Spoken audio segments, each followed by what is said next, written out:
Good morning friends.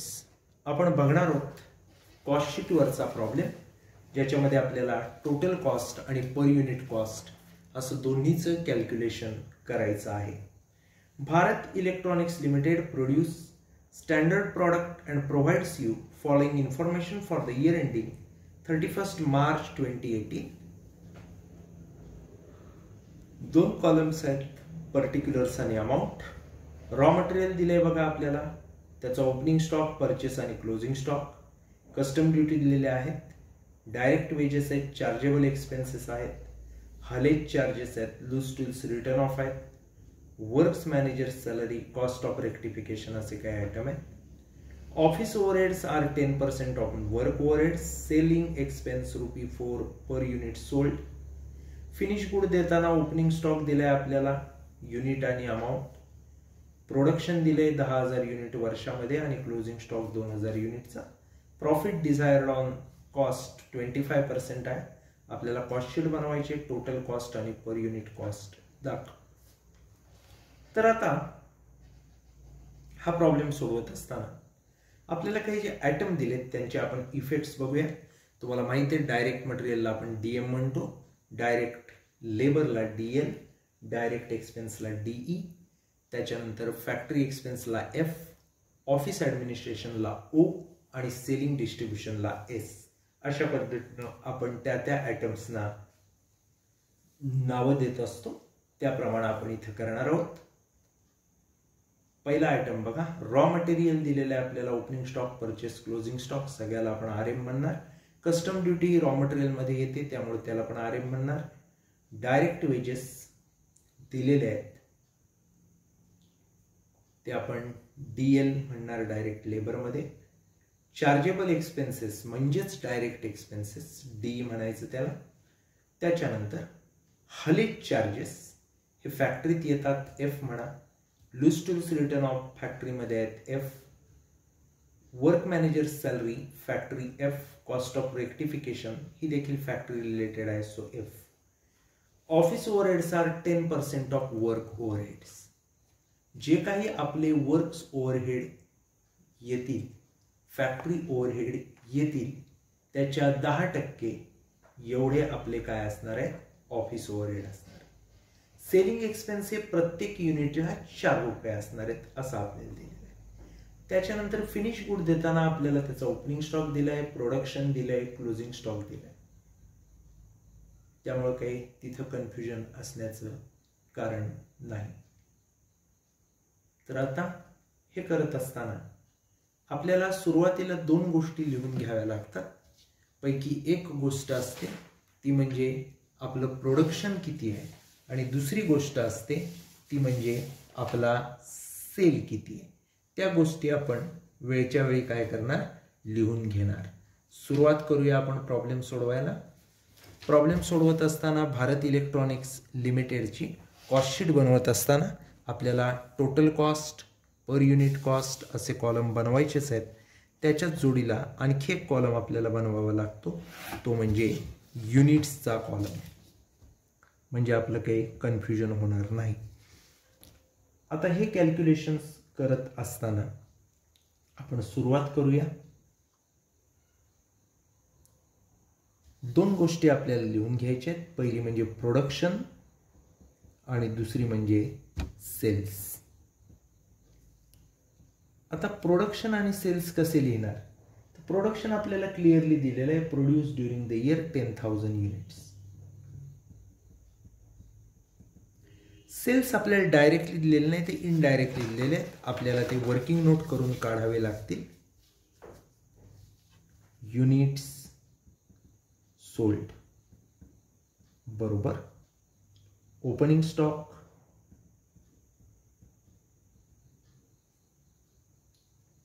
1,000 युनिटचा आहे, closing stock 2,000 युनिटचा आहे आणि प्रोडक्शन 10,000 युनिटचा आहे. सो ओपनिंग स्टॉक अधिक प्रोडक्शन वजा क्लोजिंग स्टॉक म्हणजे युनिट सोल्ड आपल्याला काय होतील, मिळतील. अगदी सोपं आहे. आता ओपनिंग स्टॉक किती आहे तर आपण क्लिअरली घेणार 1000 युनिट. प्रोडक्शन 10,000 युनिट वजा क्लोजिंग स्टॉक 2,000. 10 आणि 1 11 वजा 2 म्हणजे 9,000 युनिट्स. एवढं आपल्याला काय मिळालं तर सेल युनिट किती झाले त्याचं उत्तर मिळालं. आता अगदी सोपं आहे. आपण सुरुवात करणार प्रॉब्लेम सोडवायला. प्रॉब्लेम सोडवायला सुरुवात करत असताना पहिला आपण DM अर्थात डायरेक्ट मटेरियल जे आहे ते घेणार. Direct material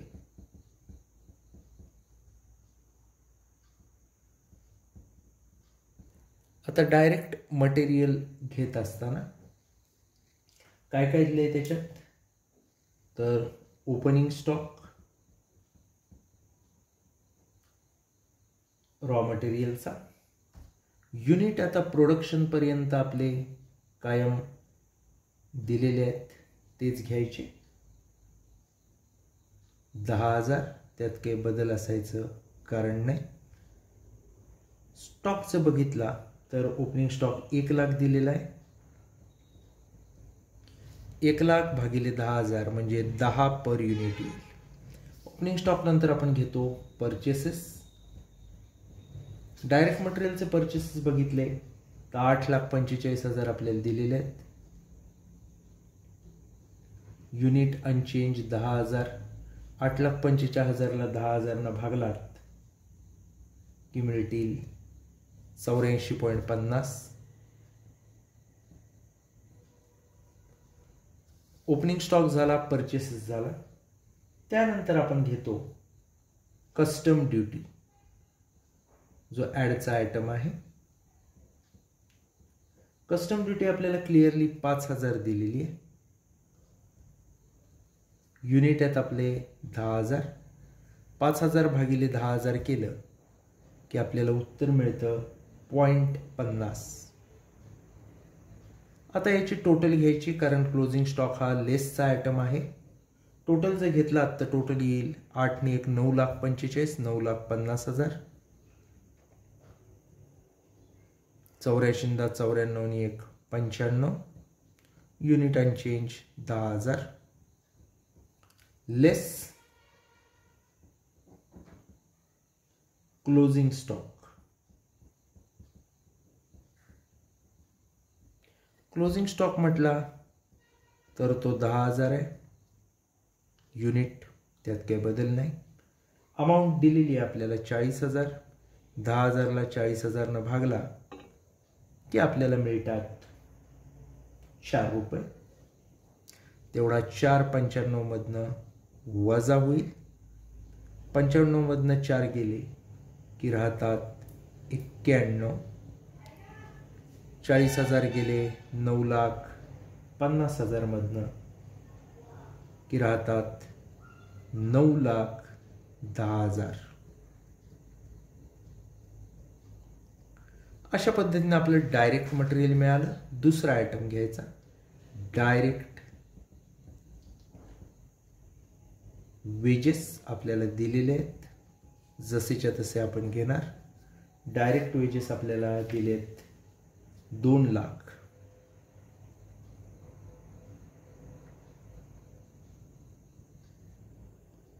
unit unchange 10,000. 2,00,000ला 10,000 भागला की तुम्हाला मिळतील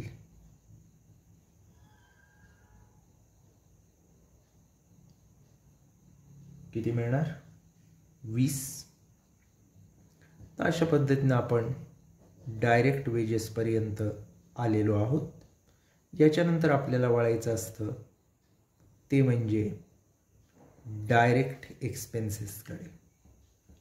डायरेक्ट एक्सपेन्सेस. डायरेक्ट एक्सपेन्स देत असताना आपल्याला चार्जेबल एक्सपेन्स दिलेले आहेत ते डायरेक्ट एक्सपेन्समध्ये येतील. आता चार्जेबल एक्सपेन्सेस जर आपण बघितले तर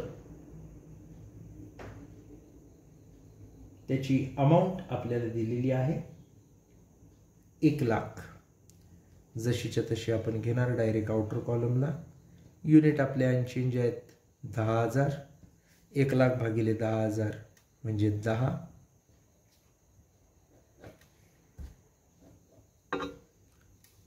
आता एवढं सगळं झालं की आपल्याला जे मिळतं त्याला म्हणायचं प्राईम कॉस्ट. इथं आपली पहिली स्टेप संपली. आता ही जी प्राईम कॉस्ट मिळाली ती 9 नी 2 11 12,10,000 रुपये. 12,10,000ला आपल्या 10,000 युनिटनं जर भागलं तर बरोबर 121 असं आपलं उत्तर येईल. प्राईम कॉस्ट आल्यानंतर त्याच्यात आपल्याला फॅक्टरी ओव्हरहेड्स काय करायला लागतात, ॲड करायला लागतात. So add factory overheads. आता फॅक्टरी ओव्हरहेड्स मध्ये काय काय दिलंय 1 बाय 1 घेऊ. हलेज चार्जेस,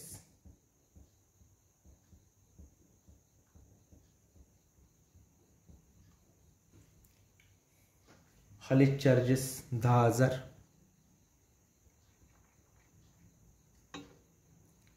10,000 युनिट पण आहेत आपले. सो पर युनिट हलेज झालं 1 रुपया. दुसरा आयटम दिलाय आपल्याला loose tools return of. Loose tools return of. Loose tools return ऑफची अमाऊंट बघितली तर आपल्याला 20,000 दिलेली आहे. युनिट आहेत 10,000. 20,000 भागिले 10,000 केला की 2 रुपये पर युनिट येते. त्याच्यानंतर work manager salary.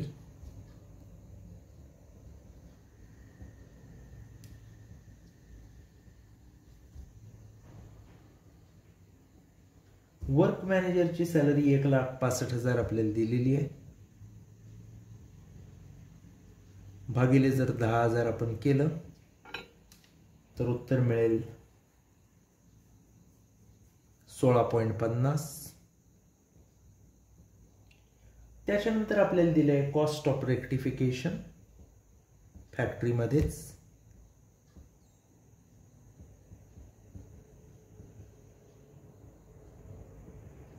Cost of rectification देत असताना आपल्याला क्लिअरली अमाऊंट दिलेली आहे 5,000.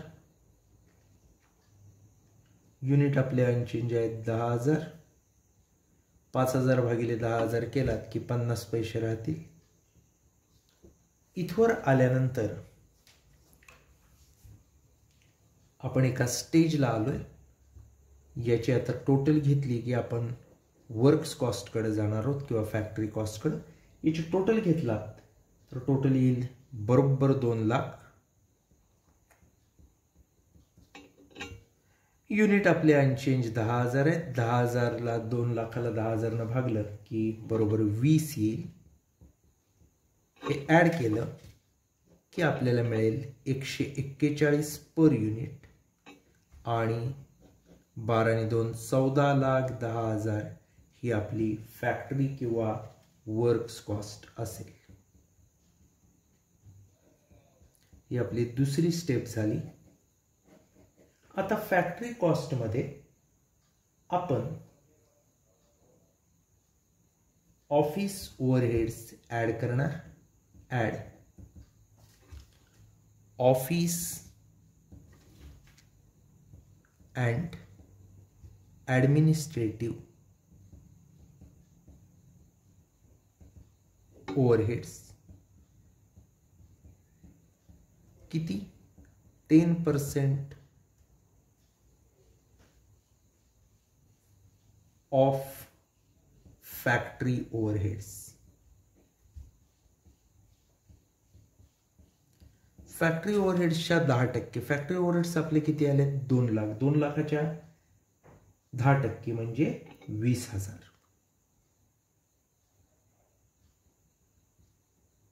युनिट आपले अनचेंज 10,000च आहेत. 20,000 भागिले 10,000 म्हणजे 2 रुपये ऑफिस ओव्हरहेड पर युनिट आले. टोटल घ्यायची लगेच. 14,30,143. इथपर्यंत आपण आलो. याला म्हणायचं कॉस्ट ऑफ प्रोडक्शन.